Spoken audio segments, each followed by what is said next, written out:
Hello everyone, welcome back. In this video, we are going to discuss about the concept of JavaBeans and what it is used for and how it is useful. Okay, and we will also discuss some of the new features that has come in the Java 17. So JavaBeans, if we talk about, then it is a standard. It is a standard which has defined rules in which we can map the data or we can create classes which is used for mapping the data. So if you talk about the real world applications, okay, then you work on multiple applications and two applications talk to each other, okay, external services you can say, right? And how the applications talk to each other? By the exchange of data. One application requests for data and another application sends the response in the by giving the data. Now the most common form of response or the most common format in which the data is exchanged between the applications is this JSON format, right? So this is the JSON format. As you can see here, we have defined various data. You can say that it is a data of a person, okay, where ID, name, age and salary, right?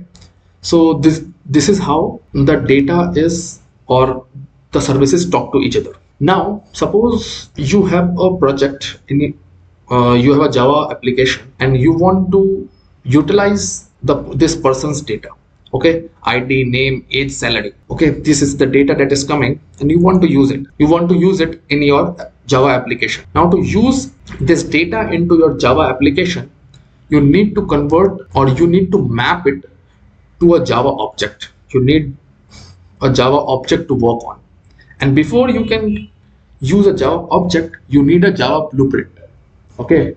So because from blueprint objects are made, and blueprint is also known as classes, right?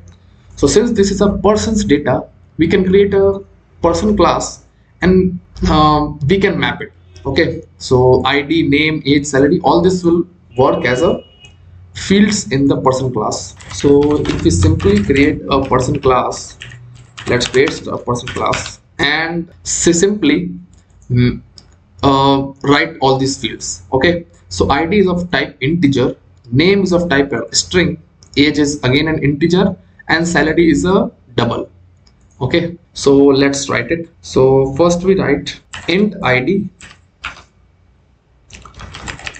then string name, then int age and double salary. Perfect. But according to JavaBeans convention or standard, the first rule states that all the properties that are defined should be private. So let's make all these as private, okay? Let's copy paste this, okay? Perfect. Now it says that a class should have a no argument public constructor if you define a parameterized constructor. So in this case, we have not defined any parameterized constructor. So at runtime, we will a default constructor will be provided to us. But in case, suppose we write a parameterized constructor, okay? So if we define something like public person, and I say int ID, string name, int age, and double salary, okay? And I can map this as this ID dot equal to ID, this dot name equal to name, this dot age equal to age, and this dot salary equal to salary. Okay, this is a very simple way of mapping the private fields with the parameterized constructor. Now in this case, the JavaBeans convention says that we should define a public person constructor, okay, a default constructor. Now earlier this was the standard rule, but with according to time, this is no more required, or this is not recommended. Why? So if you create a person object, suppose person1, and you say new person, now this creates a person1 object where all the fields currently are either default values, or in case of reference it is null. And if you try to operate on these values, then this is not a recommended approach. Okay, suppose you are creating a person object, then you should be able to define you should be able to initialize the values also at the same time, at the time of creation of object. So the recommended approach is to use the constructor. So we can use like one Rohit, let me just capitalize, then 21, and then 50,000. Okay, as simple as that. Now here, when we are creating a person object, we are also initializing all these fields. Right now, you know that in today's world, data is very important thing, and so is the concern for the data integrity. What data integrity means, that if you are here, you are getting the data in JSON format, and if this data is, if there is a way through which we are able to change this data, then that should not be possible. Now you will say, how can that be possible? So the next JavaBean standard rule is that the class should have all the getters and setters for these properties. So we can just right click, generate, and here you will see getters and setters. Select all fields using shift and down arrow key, and you will get all the getters and setters. Now using these setters, we can set the value of ID, name, age, and salary. Right, so here we can easily change the value. But when you're dealing with the data that is coming from a external service, you want to maintain the integrity of that data. Okay, this can be a consumer data also.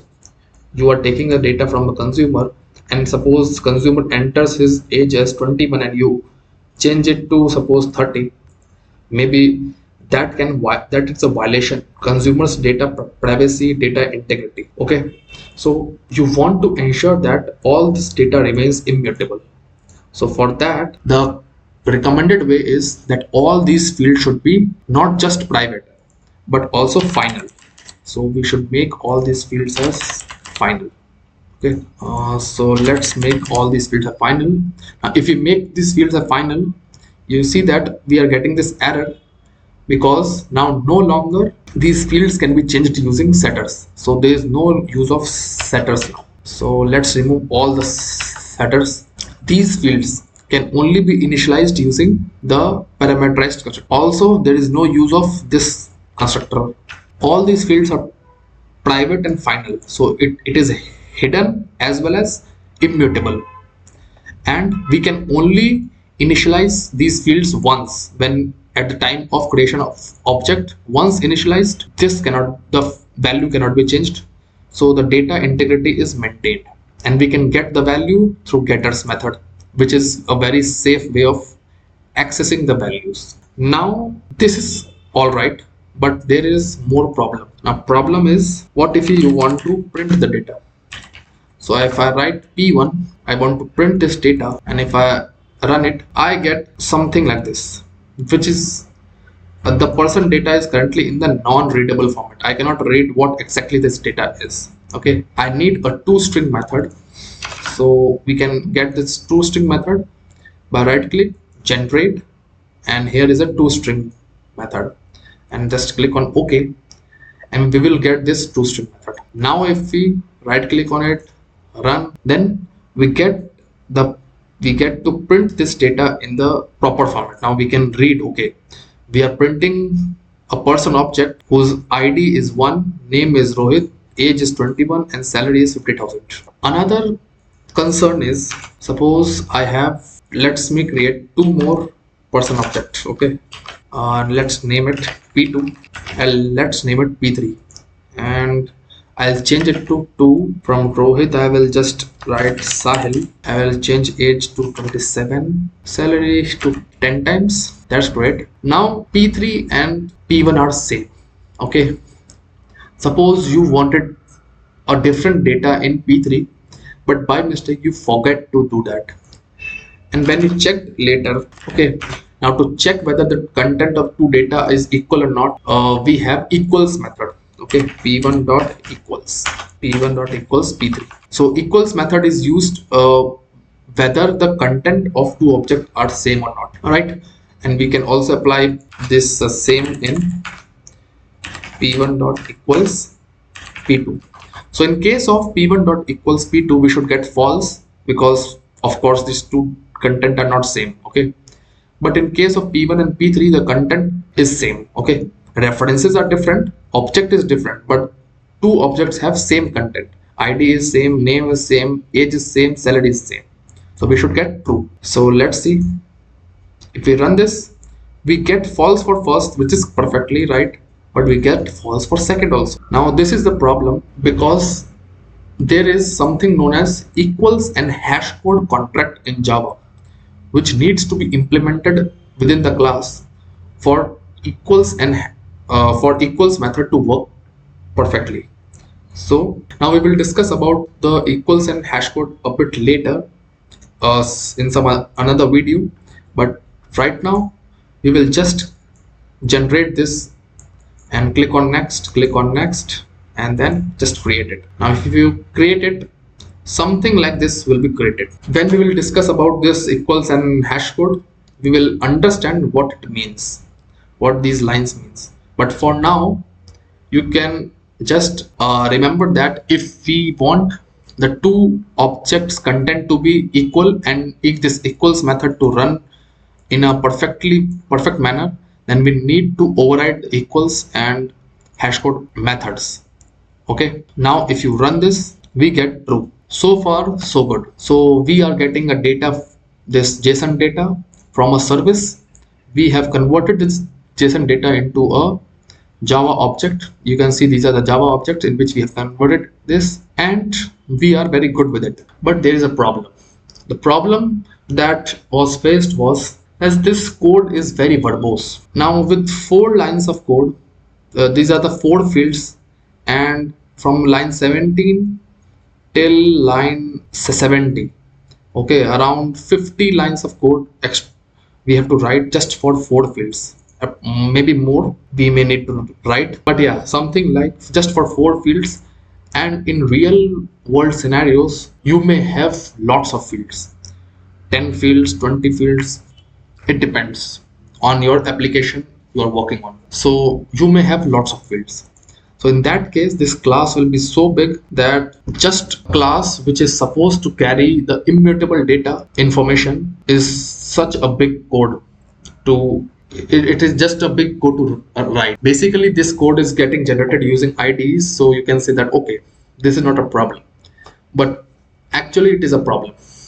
Okay, so what is the solution to this? So JDK 17, there is a feature which was a very breakthrough feature that came with Java 17, and the name of that feature is records. So we can use the record feature to completely remove all this boilerplate code. Okay, so let's see how this can be removed. Let's just completely comment it out. Let's comment it out, this 50 lines of code. Now it's showing error, but soon this error will also go. So we write record person, and inside it, and the after person we put a parenthesis, and then we define the fields. So we have int id, string name, int age, and double salary, and we put 2 curly braces. That's it. Now as you can see, as we have defined this record and all the fields, whole error is gone. Now if we run the code, it works perfectly. We are able to print the name of the object in this in a completely readable manner. The equals method is also working perfectly fine. But how does this happen? So record is nothing but a class, but is a final class. Okay, so record is nothing but a final class which has all the final fields, a parameterized constructor to initialize the values, and it has all the getters, it has equals, hash code, toString, all the boilerplate code it offers, and we get all this in just one line of code. Okay, The convention for getter is a bit different. So if you want getter, so e1 dot id. Okay, so this is the convention for getter, the name of the field and then brackets, then parentheses. Okay, so this is the convention for getters. So using records, you can see that we have reduced our 50 lines of code into just one line of code, and it is awesome. Now this record is the new JavaBean convention that is being preferred over the earlier one, in which there were 3 to 4 rules to make a JavaBean class. First, all fields should be private. Second, there should be a public no argument constructor. Third, all fields should have a getter and setters. And next, all the toString equals and hashcode method should be there. So this was the traditional JavaBean standard. The modern JavaBean standard is the record, where the traditional one has the mutable data. The data can be changed. The new JavaBean standard focus on immutability and data integrity. Okay, so this is how we define the JavaBean's new standard by using the record, and this record feature is you can use starting from Java 17. In the upcoming videos, when we will be discussing or when we will be developing the applications using web application or RESTful applications, we will be using these records, and we will see that how this records makes the life more easier. Okay, and with the JDK 21 upcoming in September 19, you will find that the power of records is so much bigger. Okay, but that we will discuss sometime later in the time. Okay, not now in this video. So that's all for this video. If you have liked the video, please click on the like button. If you're new to the video and if you like the explanation, if you like the other concept, you can check out the videos, and if you like the channel, you can subscribe to it for more such videos. Till then, thanks everyone. Bye bye.